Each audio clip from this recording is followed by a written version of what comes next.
गलत लोगों की संगति और सज्जनों की संगति के क्या फायदा और क्या नुकसान होता है, ये सब इस कहानी कोयला और चंदन शॉर्ट स्टोरी इन हिंदी में कोयला और चंदन का उदाहरण देकर बताया गया है।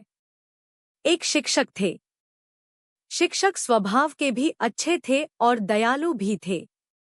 वो अक्सर जरूरतमंद लोगों की सेवा करते थे। उन्होंने अपना पूरा जीवन जरूरतमंद की सहायता के लिए समर्पित किया था।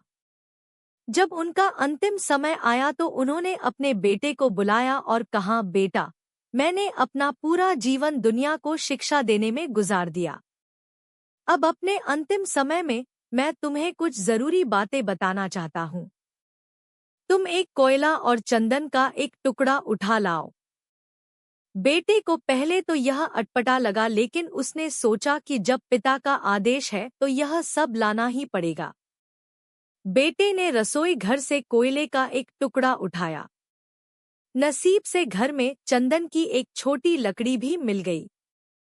वह दोनों लेकर अपने पिता के पास गया। पिता ने कहा, अब इन दोनों चीजों को नीचे फेंक दो।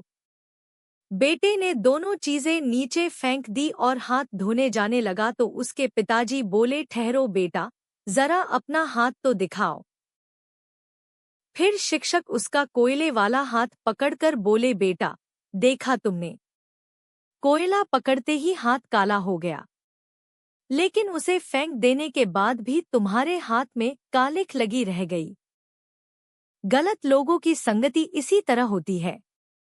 उनके साथ रहने पर भी दुख होता है और उनके न रहने पर भी जीवन भर के लिए बदनामी साथ लग जाती है। दूसरी तरफ सज्जनों का संग इस चंदन की लकड़ी की तरह होता है, जो साथ रहते हैं तो दुनिया भर का ज्ञान मिलता है और उनका साथ छूटने पर भी उनके विचारों की महक जीवन भर साथ रहती है। इसलिए हमेशा अच्छे लोगों की संगति में ही रहना। तुम्हारा जीवन सुखद रहेगा।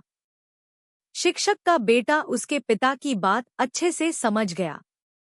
हमें भी सज्जनों का ही संग करना चाहिए, क्योंकि ऐसा करने से हमारा जीवन सुखद रहता है।